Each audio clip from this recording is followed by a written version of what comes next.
늦겨울이었다. 노량시장의 밤은 길고 매서웠다. 철제 셔터가 반쯤 내려진 강순자 씨의 순자곰탕 집에서만 희미한 불빛이 새어나왔다.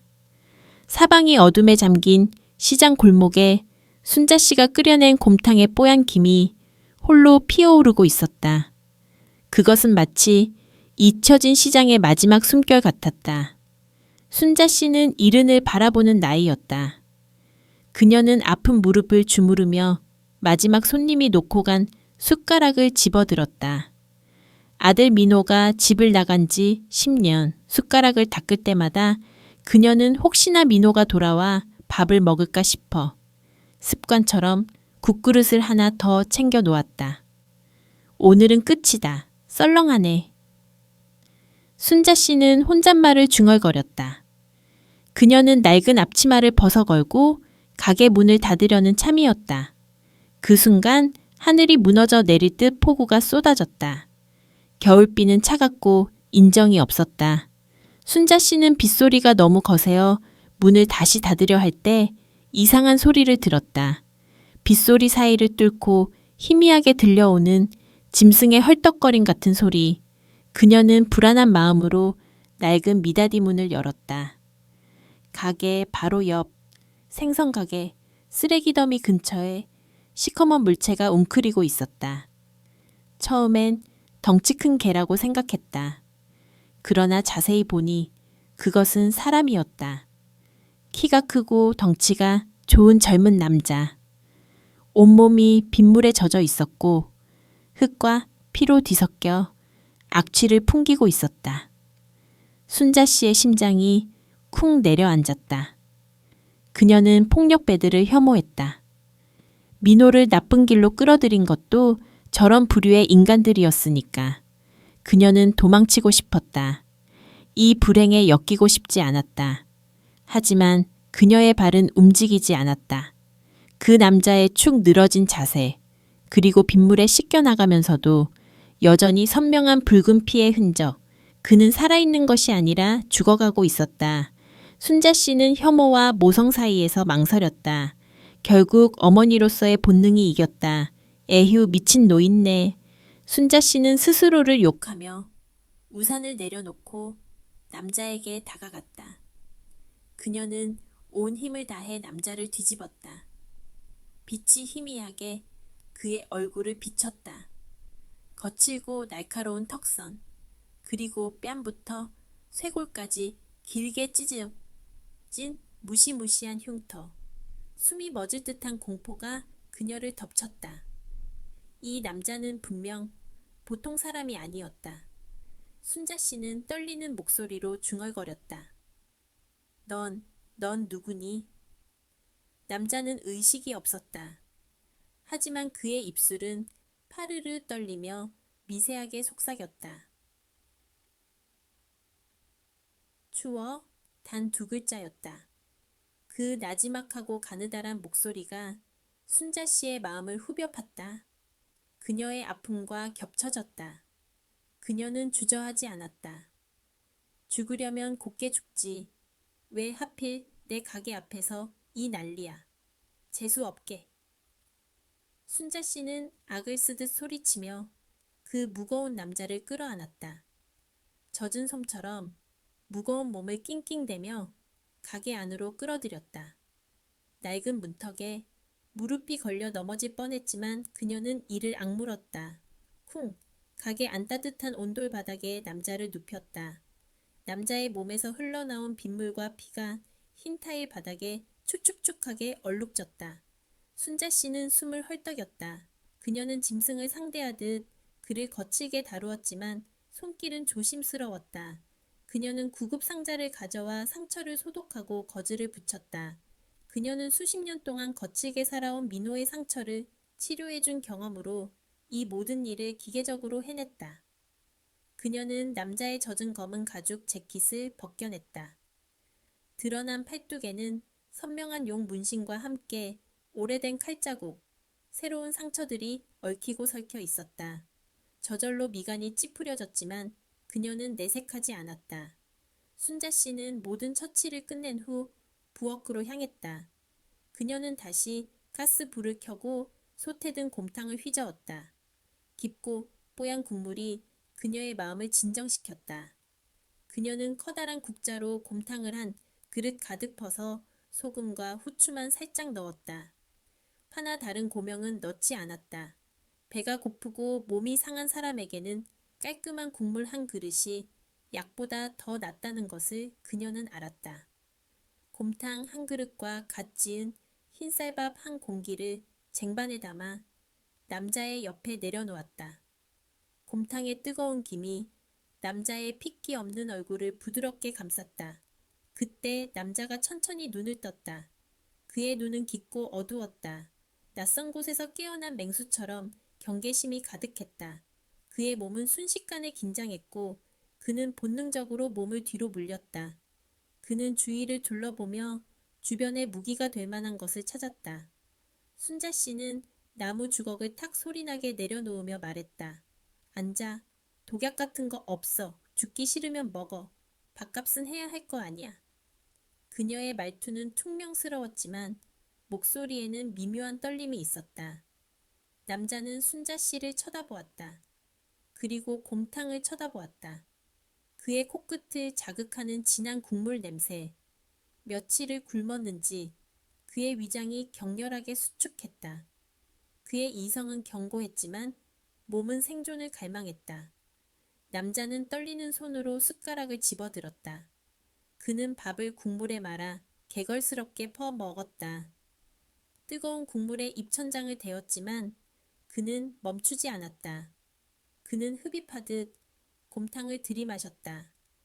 순자 씨는 멀리서 그 모습을 지켜보았다. 남자는 얼굴 가득 눈물을 흘리고 있었다. 눈물은 땀과 콧물, 그리고 뜨거운 국물과 뒤섞여서 그의 흉터진 얼굴 위로 흘러내렸다. 그것은 후회와 절망, 그리고 생에 대한 마지막 집착의 눈물이었다. 그는 울음을 억지로 참으려는 듯 이빨을 꽉 깨물었지만 울음소리는 새어나왔다. 흐느낌과 숟가락이 그릇에 부딪히는 소리만이 적막한 가게를 채웠다. 순자 씨는 더 이상 아무 말도 하지 않았다. 그녀는 등을 돌려 벽을 바라보았다. 그녀는 알았다. 지금 이 순간 이 곰탕 한 그릇은 그에게 단순한 음식이 아니었다. 그것은 이 냉혹한 세상에서 받은 마지막 구원의 손길이었다. 남자는 마지막 한 방울까지 국물을 마셨다. 그릇은 깨끗하게 비워졌다. 다음 날 아침 차가웠던 밤을 녹이는 햇살이 가게 안으로 비집고 들어왔다. 장태석은 온돌 바닥의 따스함 속에서 잠에서 깼다. 온몸이 뻐근했지만 오랜만에 느낀 편안함이었다. 그는 자신이 낯선 이의 가게에, 그것도 바닥에 누워있다는 사실을 깨닫고 황급히 몸을 일으켰다. 그의 불황자 본능이 속삭였다. 도망쳐야 한다. 더 엮이면 안 된다. 순자 씨는 부엌에서 아침 장사를 준비하고 있었다. 무채를 썰고 팔을 다듬는 칼소리가 경쾌하게 울렸다. 태석은 그녀의 눈을 피해 살금살금 문 쪽으로 향했다. 어딜 가려고? 순자 씨가 칼을 내려놓지도 않고 말했다. 그녀는 뒤돌아보지 않았지만 그의 움직임을 이미 알고 있었다. 태석은 문고리를 잡은 채 멈췄다. 돈이 없습니다. 하지만 반드시 갚겠습니다. 순자 씨는 콧방귀를 뀌었다. 빚을 지고 떠나는 건 도망이야. 어제 그 곰탕이랑 약값, 그리고 내 가게에 피를 흘린 죄까지. 공짜 밥은 없어. 그녀는 고개를 끄덕이며 부엌 한쪽의 산더미 같은 설거지 그릇을 가리켰다. 저거 다 씻고 뒤뜰에 쌓아둔 연탄 정리 끝내. 그럼 빚 청산이다. 그 전엔 어디 못 가. 태석은 망설였다. 다시 칼을 잡고 싶은 충동이 일었다. 하지만 그녀의 눈빛, 그리고 어제 그 뜨거운 곰탕의 온기가 그의 발목을 잡았다. 그는 마지못해 고개를 숙였다. 알겠습니다, 아주머니. 태석은 곧장 싱크대로 향했다. 그는 고무장갑이 너무 작아 끼지 못하고 맨손으로 설거지를 시작했다. 밤새 굳어진 기름때와 씨름하며 뜨거운 물에 손이 붉게 달아올랐다. 그가 소매를 걷어 올리자 그의 팔뚝에 새겨진 거대한 용 문신이 드러났다. 검푸른 잉크의 용은 그의 울퉁불퉁한 근육 위를 꿈틀거리는 듯해했다. 바로 그때였다. 어머, 순자씨, 저건 뭐예요, 맙소사. 맞은편 채소 가게 박씨 아줌마가 김칫거리를 사러 왔다가 그 모습을 보고 경악했다. 박씨 아줌마는 시장의 모든 소식을 알고 퍼뜨리는 소문 제조기였다. 박씨는 눈을 동그랗게 뜨고 태석의 팔을 손가락으로 가리켰다. 저 문신? 좀 봐, 깡패 아냐? 어제 경찰 왔다고 하더니 저런 무서운 사람을 집에 들였어? 순자씨는 눈 하나 깜짝하지 않았다. 그녀는 김을 썰던 칼을 내려놓고 박씨에게 다가갔다. 아이고, 박씨 아줌마. 며칠 굶은 내 종업원이야. 설거지 좀 한다는데 왜 이리 야단이야? 문신이 밥 먹여주나? 밥을 먹이는 게 문제가 아니지. 저 얼굴에 흉터 좀 봐. 저건 보통이 아니야. 순자씨, 이러다가 우리 시장 전체가 피 보는 수가 있어. 박씨는 얼굴을 감싸고 도망치듯 가게를 나갔다. 그녀의 비명과 수군거림은 순식간에 노량시장 전체를 휩쓸었다. 오전 10시, 평소라면 손님들로 북적여야 할 순자. 곰탕집은 텅 비었다. 아무도 오지 않았다. 상인들은 수군거렸다. 그들은 가게 앞에 지나가면서도 고개를 돌렸다. 곰탕 냄새가 아니라 태석에게서 풍겨나오는 폭력과 공포의 냄새를 맡은 것 같았다. 순자 씨는 깊은 한숨을 내쉬었다. 매출은 곤두박질쳤다. 태석은 자신이 이 모든 불행의 근원임을 알았다. 그는 속죄하려는 듯 더욱 묵묵히 일했다. 그는 설거지가 끝나자마자 연탄 창고로 향했다. 겨울 연탄은 무겁다. 순자 씨는 무릎 통증 때문에 연탄 옮기는 일을 늘 힘들어했다. 태석은 연탄 수백 장을 마치 깃털처럼 가볍게 들어 올렸다. 그의 거대한 몸은 좁고 습한 창고 안에서 민첩하게 움직였다. 연탄은 흐트러짐 없이 정확하게 쌓였다. 그 후 그는 낡은 가게를 둘러보았다. 바람이 새는 창문, 삐걱거리는 문짝, 심지어 고장난 화장실 전등까지. 그는 모든 것을 고치기 시작했다. 태석은 단 한마디도 하지 않았다. 그는 시멘트 부대처럼 무거운 짐을 나르고 낡은 지붕에 새는 부분을 고쳤다. 그는 자신의 존재 자체가 순자 씨의 장사를 망치고 있다는 것을 알았기에 오직 노동으로만 그녀에게 보답하려 했다. 순자 씨는 부엌 구석에서 그런 태석의 모습을 지켜보았다. 그의 움직임은 거칠었지만 물건을 다루는 손길은 조심스러웠다. 그녀가 그에게 준 달고 낡은 앞치마를 소중하게 여기는 모습, 빗물에 젖은 고양이에게 남은 생선뼈를 몰래 가져다 주는 모습. 그녀는 태석의 흉터 뒤에 숨겨진 인간적인 면모를 조금씩 발견하고 있었다. 저 큰 놈이 내 아들 민호랑 똑같네. 겉만 번지르르 하지 속은 여리디 여린. 순자 씨는 곰탕 솥의 뚜껑을 닫으며 중얼거렸다. 그녀는 민호가 떠난 후 처음으로 가게에 민호의 온기가 돌아온 듯한 기묘한 감정을 느꼈다. 저녁이 되었다. 가게는 여전히 텅 비어 있었다. 순자 씨는 팔리지 않은 곰탕을 태석에게 내어주었다. 태석은 숟가락을 들었지만 왠지 모를 미안함에 목이 메었다. 아주머니, 저 때문에 장사를 못 하시잖아요. 제가 오늘 밤에 떠나겠습니다. 이게 옳은 일입니다. 태석은 조용히 말했다. 그는 짐을 싸기 위해 방으로 향했다. 순자 씨는 곰탕을 먹던 숟가락을 내려놓았다. 그녀는 태석의 어깨를 잡았다. 너 지금 도망가면 넌 다시 짐승이 되는 거야. 그녀의 눈빛은 단호했다. 밖은 춥다. 문신이 있다고 해도 밥을 훔치지 않으면 넌 아직 사람이야. 설거지 다 안 끝났잖아. 빚 다 갖고 가. 순자 씨는 태석을 다시 주방으로 밀어 넣었다. 그녀는 그에게 낡은 회색 스웨터를 건넸다. 그것은 민호가 입던 옷이었다. 이거 입어. 찢어진 옷 입고 다니면 험한 꼴 당해. 깡패가 아니라 일꾼처럼 보여야지. 태석은 낡았지만 깨끗한 스웨터를 받아들었다. 옷에서는 순자 씨 특유의 곰탕과 섬유 유연제 냄새가 섞인 따뜻한 냄새가 났다. 그는 스웨터를 입었다. 사이즈가 딱 맞았다. 태석은 스웨터를 입고 거울을 봤다. 흉터가 가려지지 않았지만 적어도 그는 더 이상 밤거리의 떠돌이가 아니었다. 그는 이 가게의 유령이었다. 손님들을 쫓아내는 유령이지만 가게를 지키는 유령이기도 했다. 태석은 다시 곰탕을 먹기 시작했다. 따뜻한 국물이 그의 몸과 마음을 채웠다. 그는 이제 갈 곳이 있었다. 잠시나마 태석이 순자 곰탕집의 일꾼이 된 지 며칠이 흘렀다. 눈은 멎었지만 날씨는 여전히 차가웠다. 태석은 회색 스웨터 위에 순자 씨가 내어준 낡은 누빔 조끼를 껴입었다. 깡패보다는 힘 좋은 동네 인부처럼 보였다. 시장 사람들의 수군거림은 여전했지만 적어도 그는 더 이상 굶주리지 않았다. 그의 노동은 빠르고 정확했다. 그날 저녁 가게에 술에 취한 젊은 남자 셋이 들어왔다. 그들은 이미 다른 곳에서 소주 몇 병을 비운 듯 얼굴이 벌겋게 달아 있었다.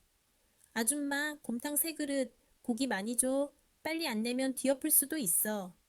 노란 머리를 한 청년이 테이블을 주먹으로 쿵쾅 두드렸다. 순자 씨는 이마에 주름을 잡으며 곰탕을 날랐다. 이런 취객들은 늘 골치였다. 그녀는 최대한 침착하게 쟁반을 내려놓았다.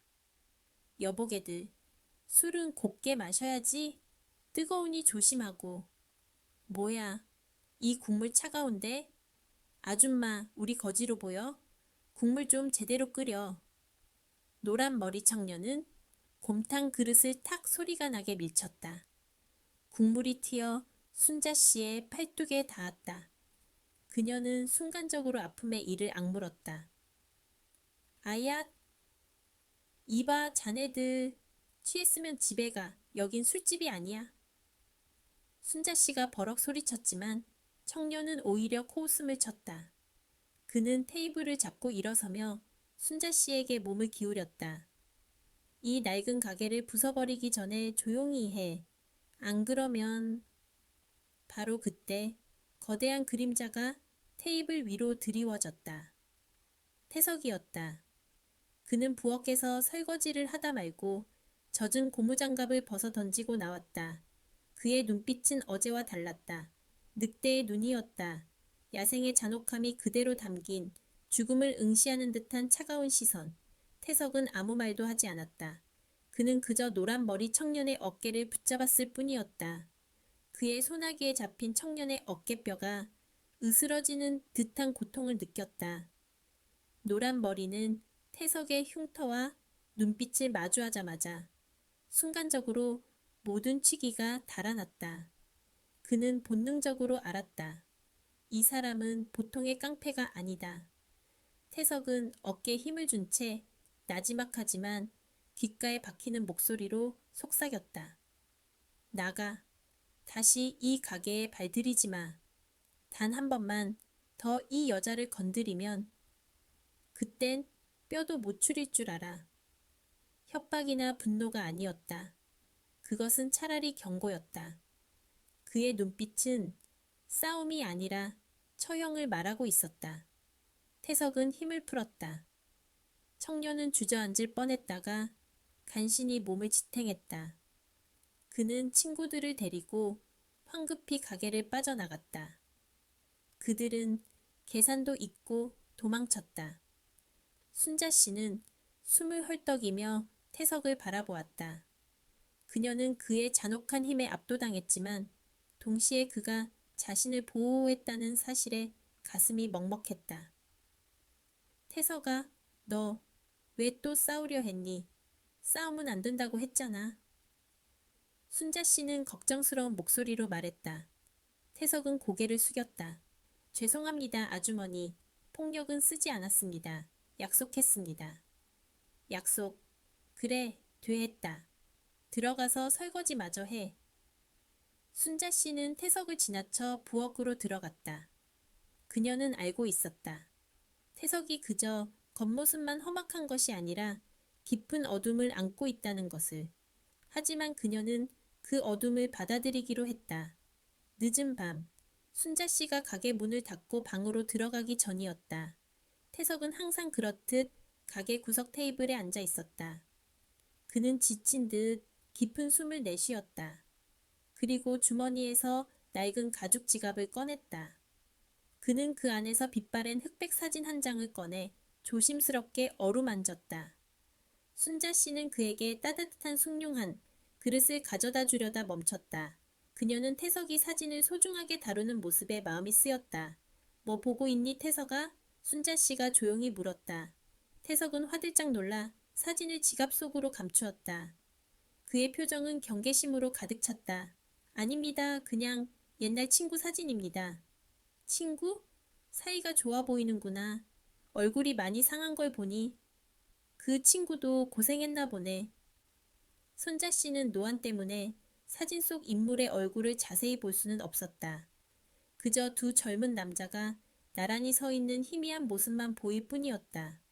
하지만 어딘가 낯익은 듯한 느낌이 그녀의 마음을 맴돌았다. 태석은 고개를 숙였다. 네, 제가 빚진 친구입니다. 제 인생에서 가장 소중한 사람입니다. 빚. 그래, 사람 사는 게 다 빚이지. 숭늉 마시고 자거라. 순자 씨는 더 캐묻지 않고 방으로 들어갔다. 하지만 태석이 숨긴 그 사진 속 인물이 누구인지에 대한 작은 씨앗이 그녀의 마음속에 심어졌다. 그녀의 아들 민호와 그 친구 사이에 무슨 일이 있었을까? 순자 씨가 막 잠자리에 들었을 때였다. 우웅, 쉬잉. 경찰차의 사이렌 소리가 멀리서 들려왔다. 소리는 점점 커지더니 결국 순자 곰탕집 앞에서 멈췄다. 끼익. 날카로운 급정거 소리. 가게 창문으로 빨간색과 파란색 불빛이 섬광처럼 번쩍였다. 태석은 숭늉을 마시던 숟가락을 떨어뜨렸다. 쨍그랑. 그의 온몸의 근육이 돌처럼 굳었다. 그는 본능적으로 문 쪽을 바라보았다. 그는 알고 있었다. 이것은 자신을 향한 소리라는 것을. 태석아, 무슨 일이니? 순자 씨가 놀라서 잠옷 차림으로 방에서 뛰어나왔다. 문이 벌컥 열리고 두 명의 경찰관이 들어섰다. 바로 어제 태석을 경고했던 김 중사였다. 그의 눈빛은 이전보다 훨씬 날카롭고 단호했다. 김 중사는 태석에게 걸어오며 말했다. 그의 손에는 종이 한 장이 들려 있었다. 장태석, 신분증 확인 결과 이 근방에서 수상한 인물이 발견되었다는 주민들의 신고가 접수되었어. 김 중사는 태석이 앉아있는 테이블에 종이를 내려놓았다. 그 종이에는 태석의 사진과 함께 붉은 글씨로 전과 기록이 인쇄되어 있었다. 자네, 우발적 살인으로 5년 복역하고 출소한 전과자지? 이 사실을 아주머니에게 정확히 말했나? 태석은 대답하지 않았다. 그는 고개를 들지 않았다. 순자 씨는 그 종이 위로 시선을 옮겼다. 그녀는 노안이었지만 붉은 글씨와 살인이라는 단어는 선명하게 눈에 박혔다. 살인, 전과자? 순자 씨는 태석을 쳐다보았다. 따뜻함과 모성애로 채워졌던 그녀의 눈빛이 순식간에 혼란, 배신감, 그리고 극한의 공포로 물들었다. 그녀는 자신이 품고 있던 아이가 사실은 맹수였음을 깨달았다. 태석은 그제야 천천히 고개를 들었다. 그의 눈에는 절망과 체념이 가득했다. 그의 평화는 끝났다. 이제 그는 다시 세상의 단죄 앞에 서야 했다. 우발적 살인, 5년 복역. 순자 씨는 붉은 글씨가 박힌 종이와 태석을 번갈아 보았다. 곰탕집 안의 모든 소리가 멎었다. 순자 씨의 심장 박동 소리만이 귀청을 때렸다. 김중사는 태석을 날카롭게 노려보았다. 장태석 씨, 당신의 정과 기록은 이웃들에게 큰 불안감을 주고 있습니다. 당장 이곳을 떠나세요. 이곳은 당신 같은 전과자가 숨어 지낼 곳이 아닙니다. 태석은 고개를 깊이 숙인 채 귓가를 때리는 경고를 묵묵히 받아들였다. 그는 순자 씨가 자신에게 내뱉을 절망적인 한마디를 기다리고 있었다. 나가, 당장 내 눈앞에서 사라져. 하지만 순자 씨는 뜻밖의 행동을 했다. 그녀는 떨리는 손을 들어 태석의 앞을 가로막았다. 그녀의 작은 몸이 거구의 태석과 거만한 경찰 사이에 섰다. 김 중사님. 순자 씨의 목소리는 떨렸지만 단호했다. 이 아이가 5년 전에 무슨 잘못을 했는지 법이 판단했겠지요. 그리고 그 죗값을 치렀다고 하지 않습니까? 그럼 됐습니다. 법이 허락한 사람을 왜 자꾸 동네 사람들이 쫓아내려 합니까? 김중사는 당황했다. 아주머니, 지금 무슨 말씀을 하시는 겁니까? 살인 전과자입니다. 자칫하면 위험해질 수 있다고요. 위험? 순자 씨는 코웃음 쳤다. 경찰이 이렇게 대낮에도 날마다 찾아와 검문하고 동네 사람이 매일 욕설을 하는데 이 아이가 어디 도망갈 정신이 있겠습니까? 내가 아는 장태석은 내 연탄 옮겨주고 낡은 지붕 고쳐주는 내 일꾼입니다. 그녀는 태석을 바라보며 말했다. 나는 사람의 과거가 아니라 지금 눈앞에서 보여주는 행동을 믿습니다. 결국 김중사는 더 이상 할 말이 없었다. 그는 순자 씨의 고집을 꺾을 수 없었다. 좋습니다. 하지만 명심하십시오. 만약 이 남자 때문에 아주머니나 다른 주민들에게 피해가 발생하면 그때는 저희가 법적으로 조치할 것입니다. 경찰들은 날카로운 눈빛을 태석에게 던진 후 가게 문을 닫고 떠났다. 사이렌 소리가 멀어질 때까지 가게 안은 침묵만이 감돌았다. 태석은 여전히 고개를 들지 못했다. 아주머니, 제가 가겠습니다. 저 때문에 위험해지실 필요는 없습니다. 앉아. 순자 씨는 숭늉이 담겼던 빈 그릇을 치우며 말했다. 목소리는 단호했지만 분노는 담겨 있지 않았다. 그녀는 태석의 앞에 마주 앉았다. 그녀는 흉터진 그의 얼굴을 한참 동안 바라보았다. 너 정말 사람을 죽였니? 저는 살리려고 했습니다. 태석은 조용히 대답했다. 밤의 한술집 골목이었습니다. 그 남자가 한 여자를 칼로 위협하고 있었습니다. 저는 그저 여자를 구하려고 했을 뿐입니다. 몸싸움 중에 칼이 그의 목에 박혔습니다. 그는 말을 잇지 못했다. 다시 그 피와 비명소리가 그의 귓가를 맴도는 듯했다. 법정에서는 제게 우발적 살인이라고 했습니다. 정당방위는 인정되지 않았습니다. 그 남자는 지역 유지의 아들이었으니까요. 순자 씨는 그의 이야기를 묵묵히 들었다. 그녀는 그의 눈에서 후회와 고통을 읽었다. 그것은 살인자의 눈빛이 아니라 구원하려다 실패한 자의 고독이었다. 순자 씨는 손을 뻗어 태석의 커다란 손을 잡았다. 그의 손은 얼음장처럼 차가웠다. 그래, 내 아들 민호도 아마 세상에서 이런 취급을 받았을 것이다. 겉모습이 무섭다고 아무도 그 속을 봐주지 않았겠지. 태석아, 내 과거의 빚은 네가 갚았으니 이제 내 곁에서는 갚지 마라. 내 아들 민호가 그랬던 것처럼 이 가게에서 너는 다시 시작할 수 있다. 네가 거짓말을 하지 않았다는 것, 그것만으로 됐다. 순자 씨는 태석의 손을 놓지 않았다. 그 밤 그녀는 태석의 과거를 용서했다기보다 태석을 통해 민호의 과거를 포옹했다. 다음 날 아침 태석은 순자 씨보다 먼저 일어났다. 그는 가게 뒷문으로 나가 얼어붙은 눈을 치우려 했다. 그때 그는 가게 벽에 난 붉은 낙서를 발견했다. 살인마는 물러가라. 삿년 하이쿠띠. 스프레이 페인트로 쓴 끔찍한 글씨가 흰 벽에 핏빛처럼 새겨져 있었다. 글씨는 밤새 내린 서리와 섞여 벽을 타고 흘러내렸다. 태석은 몸이 굳었다. 그는 어제 순자 씨가 온몸으로 막아선 이 공간을 자신이 더럽히고 있다는 사실에 극심한 자괴감을 느꼈다. 잠시 후 순자 씨가 나왔다.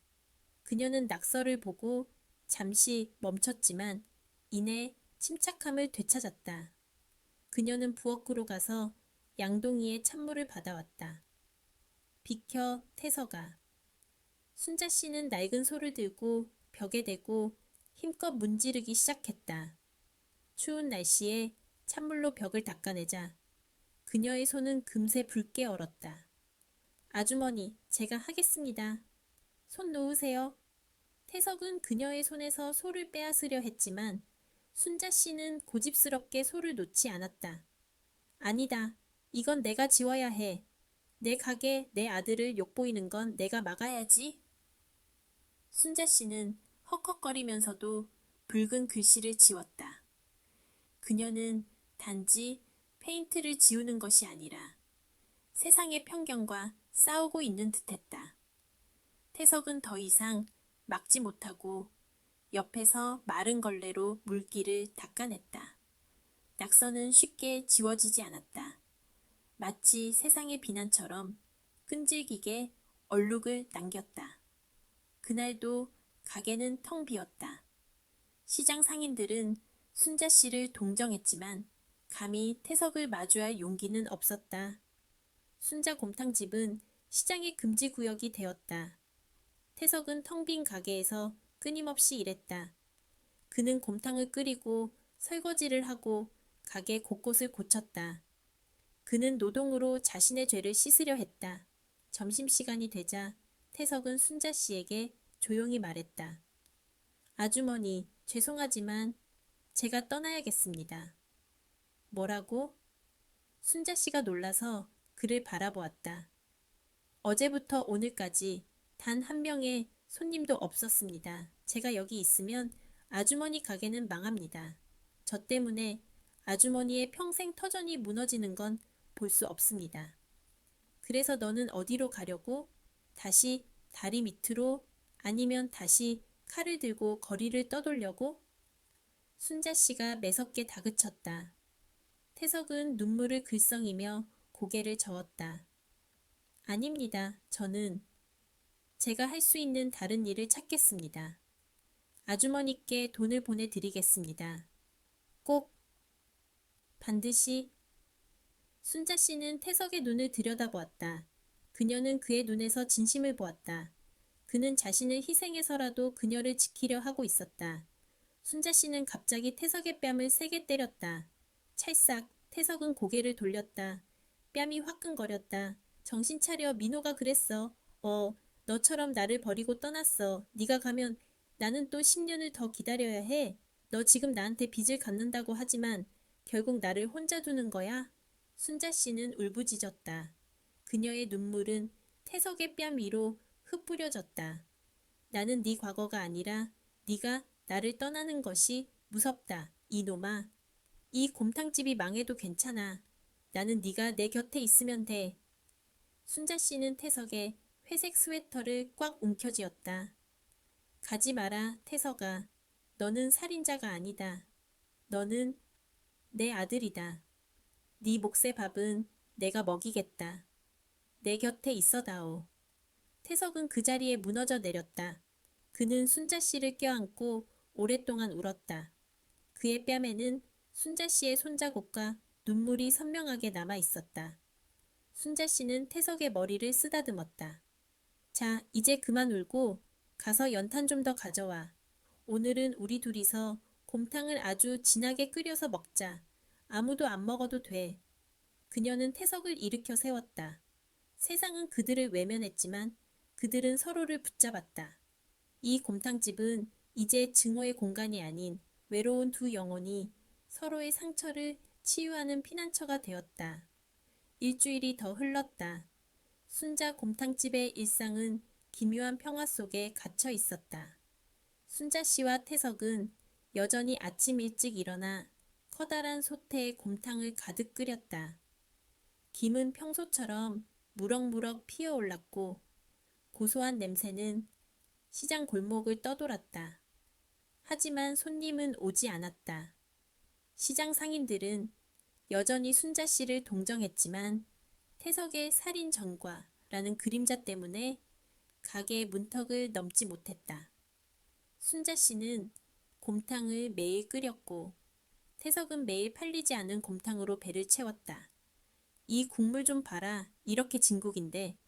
순자 씨는 젓가락으로 뽀얀 국물을 휘저으며 말했다. 그녀는 매일 아침 태석의 몫으로 고기를 2배로 넣어주었다. 어머니, 국물이 너무 진합니다. 저도 일할 때는 힘이 필요하니 맹물만 먹을 수는 없습니다. 태석은 이제 순자 씨를 자연스럽게 어머니라고 불렀다.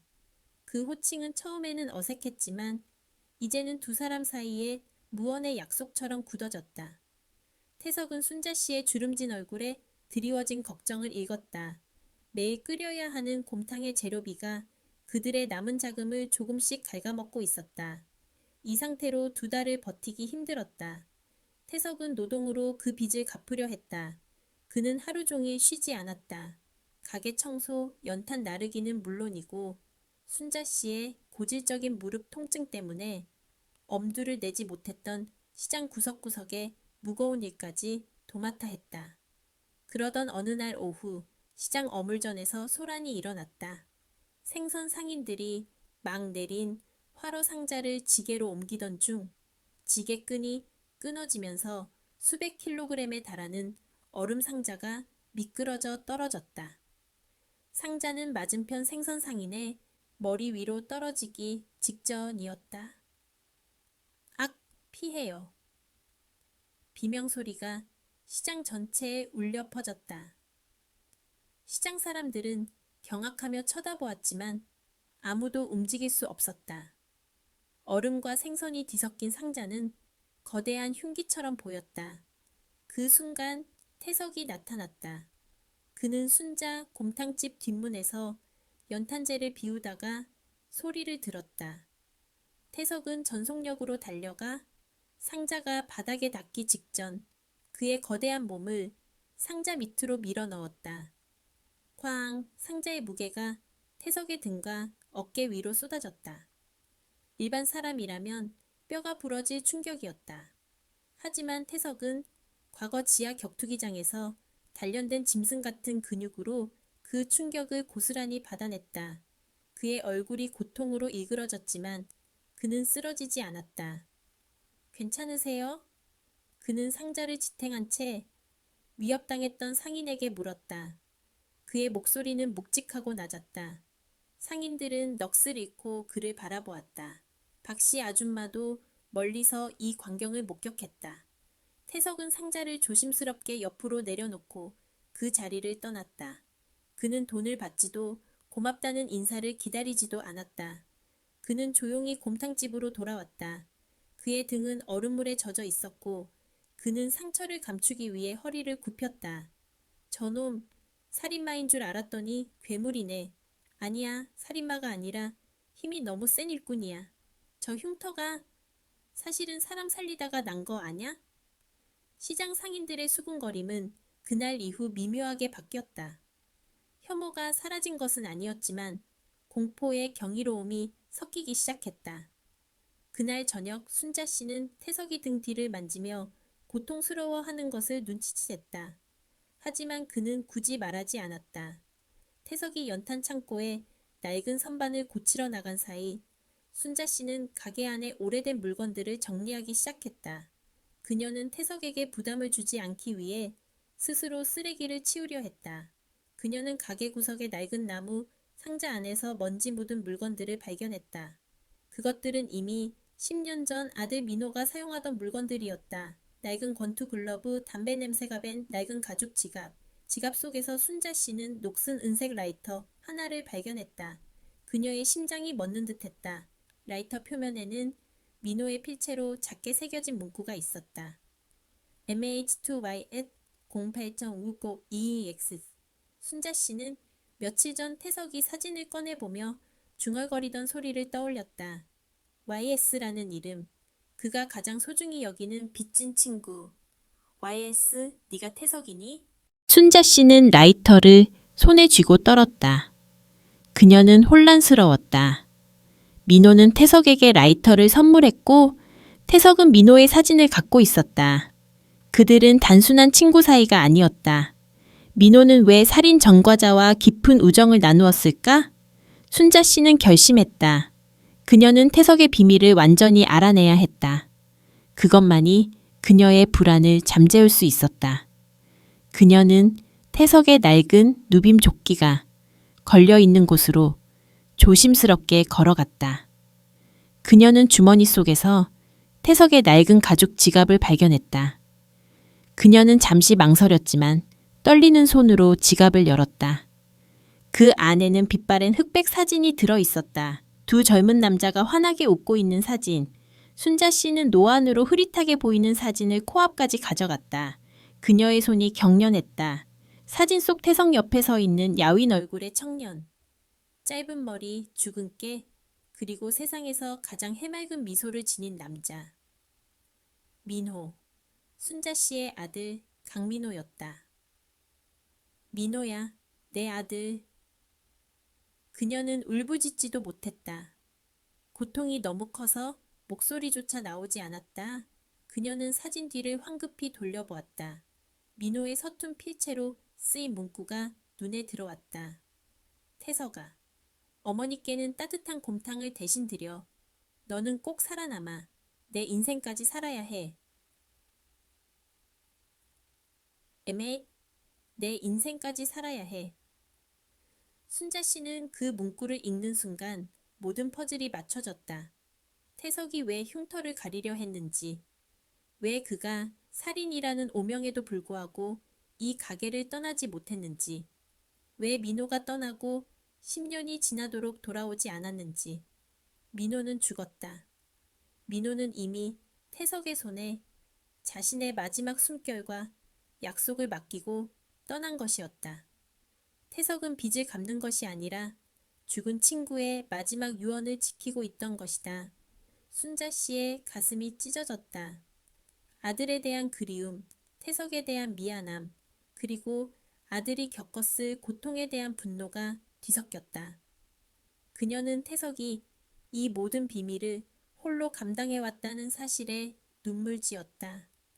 바로 그때 연탄 창고에서 돌아온 태석이 그녀의 뒤에 섰다. 어머니, 연탄 다 옮겼습니다. 괜찮으십니까? 태석은 순자 씨의 손에 들린 라이터와 사진을 보고 그의 심장이 멎는 듯 했다. 그는 이 모든 것이 드러난 순간 그의 세상이 무너져 내리는 것을 느꼈다. 그의 얼굴은 창백해졌고 그는 입술을 깨물었다. 어머니, 이건... 순자 씨는 뒤돌아보았다. 그녀의 눈은 이미 눈물로 범벅이 되어 있었다. 그녀는 사진을 태석에게 내밀었다. 민호가 너한테 이랬니? 그녀의 목소리는 너무나 고통스러워. 마치 곰탕 솥 바닥에서 긁어낸 누룽지처럼 갈라져 있었다. 내 아들이 언제, 어떻게 갔니? 태석은 모든 것을 부정할 수 없었다. 그는 두려움과 체념, 그리고 죄책감 속에서 무너졌다. 그는 순자 씨에게 무릎을 꿇었다. 죄송합니다. 저는 어머니를 속일 수밖에 없었습니다. 그의 절규는 텅 빈 가게를 울렸다. 이제 그들의 관계는 시험대에 올랐다. 모성의 연민, 그리고 감당할 수 없는 진실 앞에서 태석은 순자 씨 앞에서 무릎을 꿇은 채 고개를 들지 못했다. 그의 눈물은 곰탕집의 차가운 바닥을 적셨다. 순자 씨의 손에는 민호의 사진과 라이터가 들려 있었다. 그 두 가지 물건은 그녀의 아들이 이제 이 세상에 없음을 잔인하게 증명하고 있었다. 말해라, 내 아들, 민호는 어떻게, 언제 갔니? 순자 씨의 목소리는 너무나 낮아서 마치 땅 속에서 울려 퍼지는 듯했다. 태석은 숨을 크게 들이쉬었다. 그는 더 이상 숨길 수 없었다. 그는 자신의 가장 아픈 비밀, 그리고 민호의 마지막을 그녀에게 모두 고백하기로 했다. 민호는 저와 같은 교도소에 있었습니다. 제가 출소하기 6개월 전 민호는 병으로 세상을 떠났습니다. 태석은 말을 잇지 못하고 흐느꼈다. 민호는 심각한 간 질환을 앓고 있었습니다. 교도소 의무실에서는 더 이상 손 쓸 수가 없었습니다. 민호는 하루하루 쇠약해져 갔습니다. 그는 마지막 순간까지 어머니의 곰탕 냄새를 잊지 못했습니다. 태석은 눈물을 닦았다. 민호는 제가 유일하게 마음을 연 친구였습니다. 그는 저에게 글을 가르쳐 주었고 사람이 사람답게 사는 법을 가르쳤습니다. 그는 저에게 말했습니다. 태석아, 나는 이제 어머니를 볼 수 없지만 너는 이제부터 혼자가 아니다. 내가 살지 못하는 삶, 너라도 꼭 살아라. 민호는 제게 약속을 받았습니다. 제가 출소하면 어머니의 곰탕집에 가서 국물 한 그릇을 먹고 어머니에게 안부를 전해달라고 했습니다. 어머니를 보고 싶어서 미칠 것 같지만 전과자인 자신의 모습으로는 도저히 찾아뵐 수 없다고 했습니다. 태석은 고개를 들어 순자 씨를 바라보았다. 그의 눈은 진실을 말하고 있었다. 어머니, 저는 그저 그 약속을 지키고 싶었을 뿐입니다. 저는 민호의 대용품이 될 수 없습니다. 하지만 민호가 가르쳐준 그 따뜻함을 어머니에게서 느끼고 싶었습니다. 어머니의 곰탕이 저를 다시 사람으로 만들었습니다. 저는 살인 전과자입니다. 하지만 민호를 배신할 수 없었습니다. 태석의 고백이 끝났을 때 가게 안은 무덤처럼 조용했다. 순자 씨는 한참 동안 아무 말도 하지 않았다. 그녀의 얼굴은 고통으로 굳어 있었다. 아들이 험난한 감옥 생활 끝에 홀로 병들어 죽었다는 사실은 그녀의 심장을 갈갈이 찢어 놓았다. 민호야. 순자 씨는 마침내 터져나오는 울음을 막지 못했다. 그녀는 그 자리에 주저앉아 사진과 라이터를 끌어안고 통곡했다. 수십 년간 억눌러 왔던 그리움, 후회, 그리고 아들에 대한 미안함이 폭발했다. 태석은 어머니의 통곡을 지켜보며 무력감에 몸을 떨었다. 그는 그녀의 슬픔을 막을 수 없었다. 한참을 울고 난 후 순자 씨는 눈물을 닦았다. 그녀는 태석을 일으켜 세웠다. 일어나거라. 순자 씨는 라이터를 태석의 주머니에 넣어주었다. 그리고 민호의 사진을 자신의 품에 고이 간직했다. 민호는 너에게 마지막 선물을 남기고 갔구나.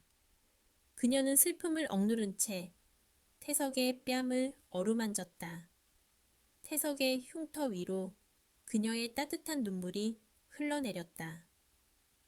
태석아, 민호는 죽었지만 너는 살아남았다. 민호는 너에게 어머니의 곰탕을 먹으라고 보냈다. 그것은 너를 사랑하고 있다는 뜻이다. 너는 이제부터 강민호의 친구가 아니라 강순자의 아들이다. 내 과거의 빚은 민호가 다 갚아주었으니 너는 내게 갚아라. 곰탕을 끓여다오. 그리고 다시는 떠나겠다는 말 하지 마라. 순자 씨는 태석을 받아들였다.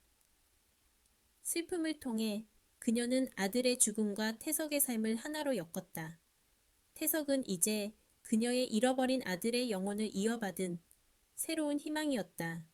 태석은 다시 한번 순자 씨를 껴안았다. 이번에는 죄책감이 아닌 진정한 감사의 마음으로. 그들의 화해는 짧았다. 운명은 그들에게 평화를 허락하지 않았다. 태석이 막 곰탕 솥에 불을 다시 살리려 할 때였다. 부앙 시장 골목을 찢을 듯한 엔진 소리와 함께 검은색 세단 한 대가 곰탕집 앞에 멈춰섰다.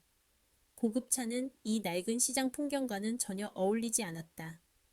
문이 열리고 덩치가 산만한 남자 셋이 들어섰다. 가장 앞에 선 남자는 중년의 보스 쾅이었다. 그는 어깨에 명품 코트를 걸치고 손에는 검은 가죽 장갑을 끼고 있었다. 쾅은 가게 안을 거만하게 훑어보았다. 그의 시선은 태석의 얼굴에 멈추었다. 이런 누추한 곳에 처박혀 있었을 줄이야. 장태석. 쾅의 목소리는 칼날처럼 차가웠다. 여기 와서 뜨뜻한 곰탕이나 얻어먹으며 어머니 놀이하고 있었군. 네가 그럴 시간 있나? 넌 네 조직에 그리고 내 과거에 빚이 있다. 태석의 몸이 굳었다. 그의 평화는 한순간에 부서졌다. 그는 본능적으로 순자 씨의 앞으로 몸을 옮겼다. 왜 찾아왔습니까? 왜라니? 네가 갚지 않고 도망친 마지막 선물이 있지 않나? 쾅은 비열하게 웃었다. 그는 태석에게 다가와 귓속말로 속삭였다. 네가 그만둔 마지막 일, 바로 이 노량시장 재개발에 관련된 일이었다. 조직에 이권이 걸린 일이지. 네가 빠진 틈을 타서 그 빌어먹을 초의 이사 지암덕 초이가 우리의 돈을 가로채려 하고 있어. 넌 다시 돌아와 이 문제를 정리해야 해. 쾅은 순자 씨를 향해 눈을 흐겼다. 순순히 따라와. 아니면 이 가게가 내 어머니의 제사상으로 변하는 꼴을 보게 될 거다. 알잖아. 내가 약속은 꼭 지킨다는 거. 태석은 고개를 숙였다. 그는 쾅을 이길 수 없음을 알았다. 지금 싸우는 것은 순자 씨를 위험에 빠뜨리는 일이었다. 그는 스스로 다시 어둠 속으로 걸어 들어가야 했다. 쾅 보스의 눈빛은 칼날 같았고 그의 말은 위협적이었다. 태석은 온몸의 근육을 긴장시키며 순자 씨를 등 뒤에 숨겼다. 그는 다시 어둠의 그림자가 되는 것을 막을 수 없었다. 그의 평화는 한 줌의 모래처럼 부서졌다. 나는 그 일에 복귀하지 않습니다. 태석은 단호하게 말했다. 그의 목소리에는 두려움보다 더 강한 결의가 담겨 있었다. 빚은 갚겠습니다. 하지만 저는 다시 폭력을 쓰지 않습니다. 저는 민호와 그리고 어머니께 약속했습니다. 쾅 보스는 태석의 말을 비웃었다. 약속? 내 놈의 약속은 감옥 문을 나설 때 이미 휴지 조각이 됐어. 이 바보야. 내 놈이 순진하게 곰탕이나 팔고 있을 때 조직이 얼마나 많은 것을 잃었는지 알아. 이제 와서 착한 척 하지 마. 쾅은 품에서 은색 권총을 꺼내 테이블 위에 내려놓았다. 권총의 차가운 금속 광택이 가게 안을 섬뜩하게 비추었다. 네가 곰탕으로 빚을 갚고 싶다면 이 총으로 최 이사 지암덕 초이의 머리를 쏴. 그럼 모든 게 해결돼. 선택은 내 몫이다. 총을 잡고 영원히 자유를 얻을지 아니면 이 노인네를 여기서 영원히 재우고 감옥으로 돌아갈지. 태석은 숨을 멈추었다. 그는 차마 순자 씨를 돌아볼 수 없었다. 그의 심장은 고통스럽게 뛰었다. 바로 그때 뒤편에서 순자 씨의 목소리가 들렸다. 단호하고 흔들림 없는 어머니의 목소리였다.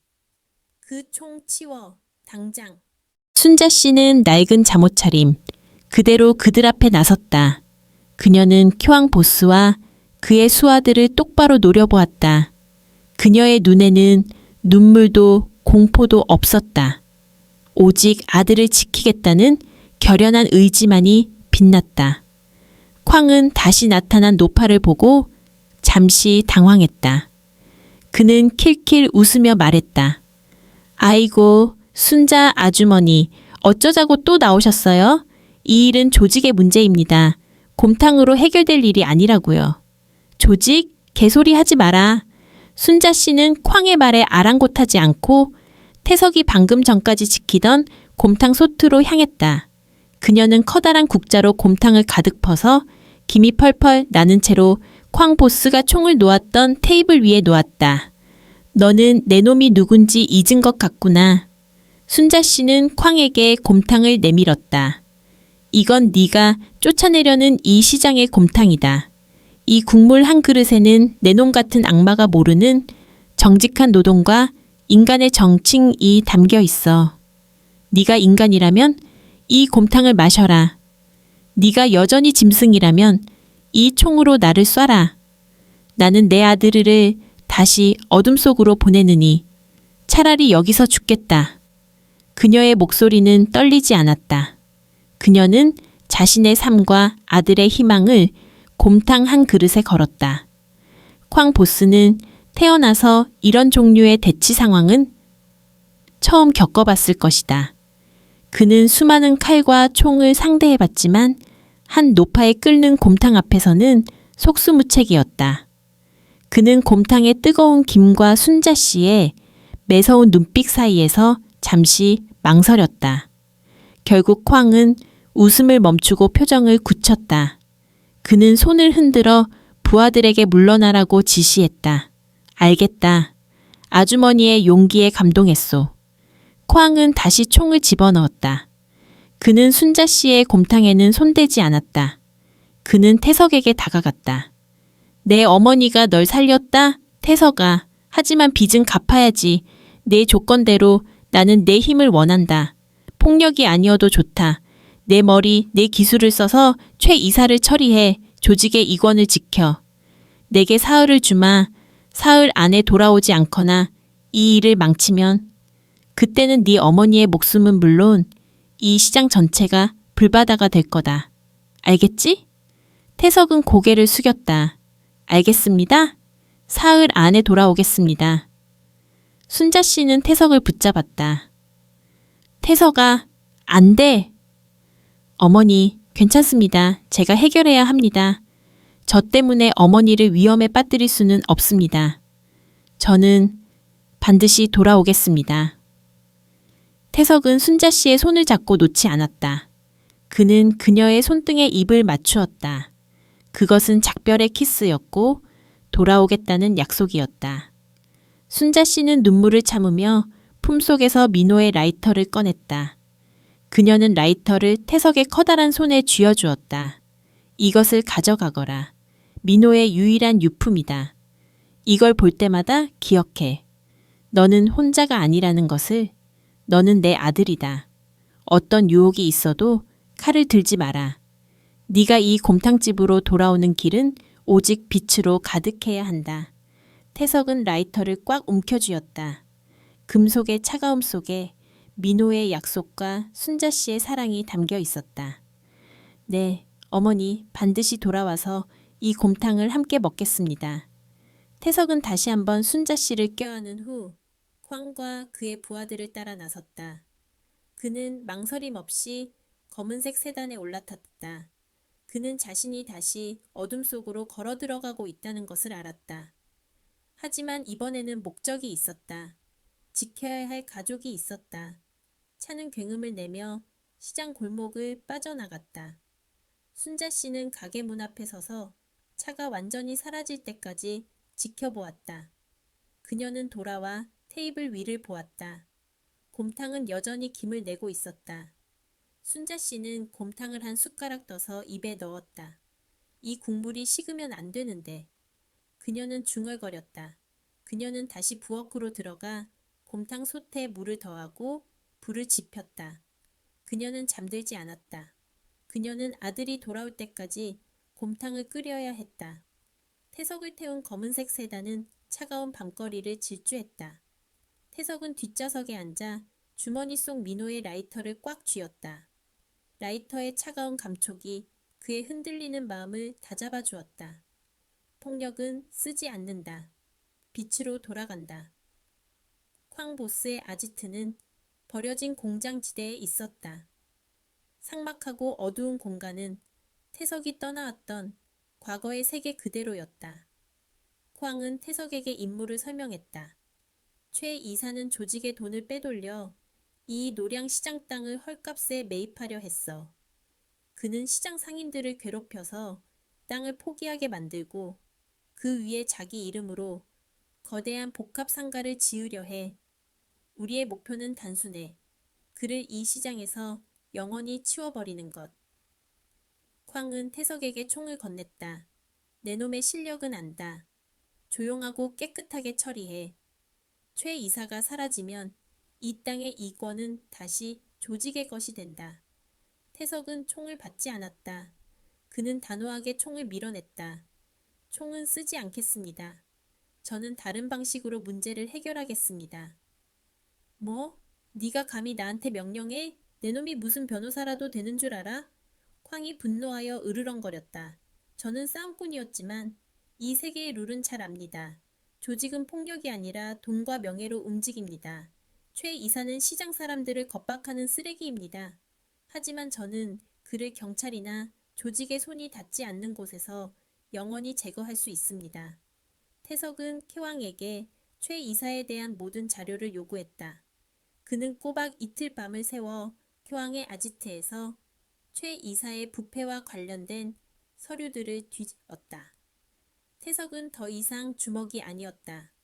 그는 순자 씨에게 배운 대로 냉철한 이성과 집중력을 발휘했다.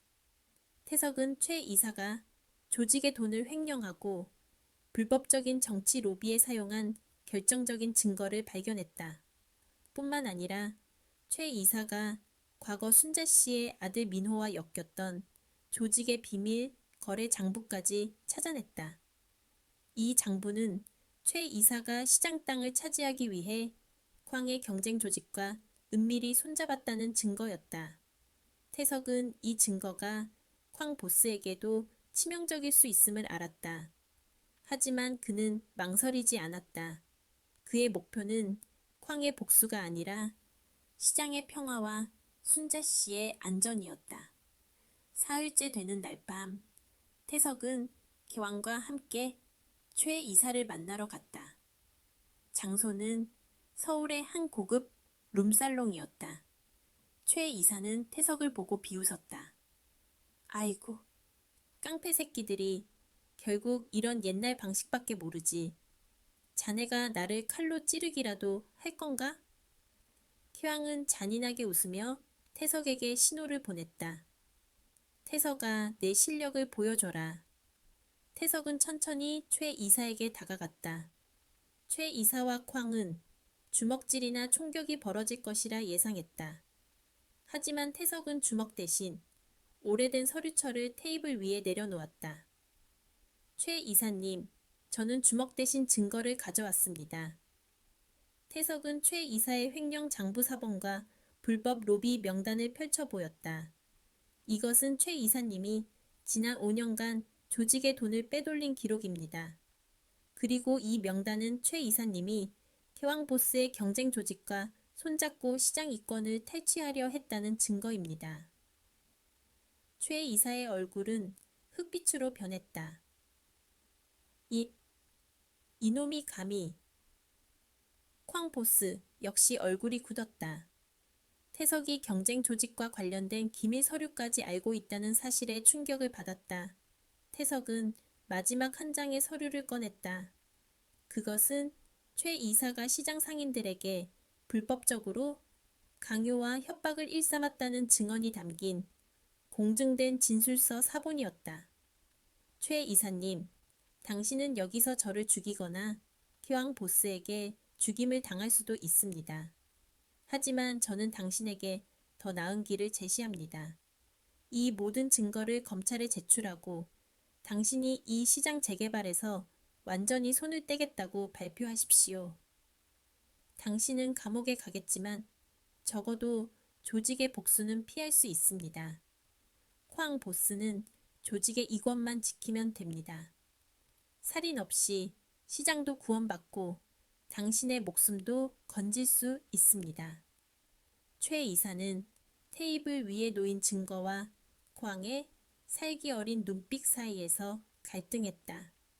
결국 그는 무너졌다. 쾅에게 죽는 것보다 감옥에 가는 것이 나았다. 좋다. 내가 손 떼겠다. 최 이사는 고통스럽게 고개를 끄덕였다. 쾅 보스는 격분했다. 태석은 임무를 완수했지만 조직의 방식이 아닌 자신의 정의를 실현했다. 쾅은 살인을 원했지만 태석은 법과 증거를 사용하여 깔끔하게 문제를 해결했다. 장태석, 내 놈이 감히 나를 배신해? 내 놈이 무슨 정의의 사도라도 되는 줄 알아? 내 놈이 내 조직을 가지고 장난쳤어. 쾅은 분노에 찬 눈빛으로 태석에게 달려들었다. 네가 살아서 돌아가면 조직의 룰이 무너진다. 내가 여기서 널 죽여야 해? 쾅은 소리를 지르며 주먹을 휘둘렀다. 태석은 예상했다는 듯이 피했다. 쾅과 그의 부하 셋이 태석에게 덤벼들었다. 최후의 싸움이 시작되었다. 태석은 폭력 조직의 우두머리였던 쾅보다 기술적으로 우위에 있었다. 하지만 그는 싸우지 않겠다는 약속을 지키기 위해 노력했다. 그는 공격하지 않았다. 오직 방어와 회피만 했다. 그는 쾅의 주먹과 칼을 피하며 그들이 스스로 무너지게 만들었다. 그는 뼈를 부러뜨리지 않고 그저 관절을 꺾고 상대를 제압했다. 나는 더 이상 깡패가 아닙니다. 저는 어머니께 돌아가야 합니다. 태석은 쾌왕의 주먹을 맞고 그의 어깨를 잡고 바닥에 내리꽂았다. 쾅은 고통에 몸부림쳤다. 내 놈의 어머니? 내 놈의 곰탕 때문에 네가 이렇게 약해졌어. 쾅은 분노하며 숨겨둔 단도를 꺼내 태석의 옆구리를 찔렀다. 태석은 고통을 참으며 뒤로 물러섰다. 피가 순식간에 그의 코트 위로 붉게 번졌다. 그는 주머니에 든 민호의 라이터를 꽉 움켜쥐었다. 저는 약해지지 않았습니다. 저는 지켜야 할 것을 찾았을 뿐입니다. 태석은 마지막 힘을 짜내 희왕의 손목을 꺾어 단도를 떨어뜨렸다. 그리고 그는 쓰러진 최 이사가 남긴 전화기를 집어들었다. 저는 지금부터 이 모든 증거를 경찰에 넘기겠습니다. 쾅 보스, 이제 자유를 얻을 사람은 제가 아니라 당신입니다. 하지만 그 자유는 감옥 안에서 시작될 겁니다. 태석은 전화기에 대고 경찰에 신고했다. 그는 피를 흘리며 그곳을 빠져나왔다.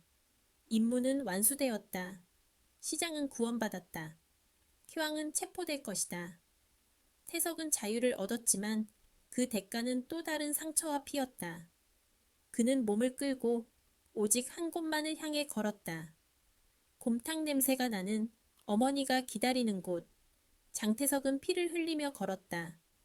눈이 다시 내리기 시작했다. 흰 눈송이가 그의 어깨 위로 떨어져 붉은 피와 뒤섞였다. 옆구리에 박힌 칼날의 상처가 고통스러웠지만 그는 멈출 수 없었다. 그의 머릿속에는 오직 하나의 생각뿐이었다. 곰탕이 식기 전에 돌아가야 한다. 그의 발자국은 핏자국으로 이어졌다. 그는 이 거친 세상에서 자신이 이룬 모든 것을 대가로 자유를 얻었다. 살인도 폭력도 아니었다. 오직 증거와 약속으로 쾅과 최 이사를 무너뜨렸다. 태석은 마침내 노량시장 골목에 다다랐다. 희미한 시장의 불빛 사이로 순자곰탕 집이 보였다. 가게 문은 굳게 닫혀 있었지만 굴뚝에서는 여전히 곰탕의 따뜻한 김이 피어오르고 있었다. 순자씨가 약속을 지키고 있었다. 3일 밤낮을 잠 못 이루고 그를 기다리고 있었다. 태석은 마지막 힘을 짜내 가게 문 앞에 도착했다. 그는 더 이상 버틸 수 없었다. 주머니 속 민호의 라이터를 내려놓는 순간 그의 몸은 앞으로 고꾸라졌다. 털썩. 그는 차가운 눈 위에 쓰러졌다. 그의 시야가 흐려졌다. 마지막으로 보인 것은 가게 문을 열고 급하게 뛰쳐나오는 순자씨의 모습이었다. 태석아, 태석아. 순자씨는 3일 동안 끓인 곰탕만큼이나 절박한 목소리로 그를 불렀다. 그녀는 그의 몸에 흐르는 피를 보고 비명을 지르지도 못했다.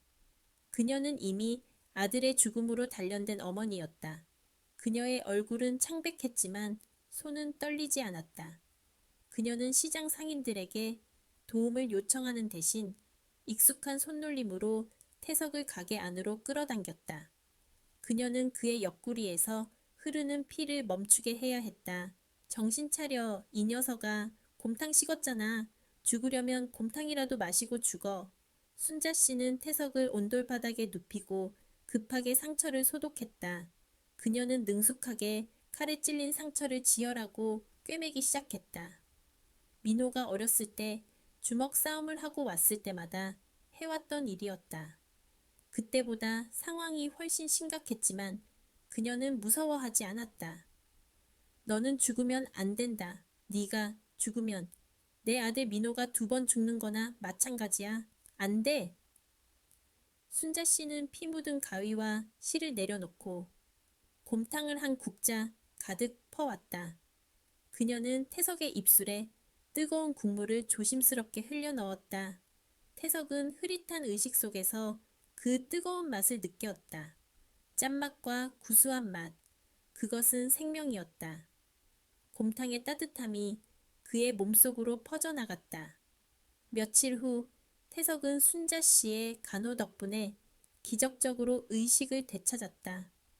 그가 잠들어 있는 동안 시장은 격변했다. 쾌왕 보스와 최 이사가 체포되었다는 소식이 뉴스에 대서특필되었다.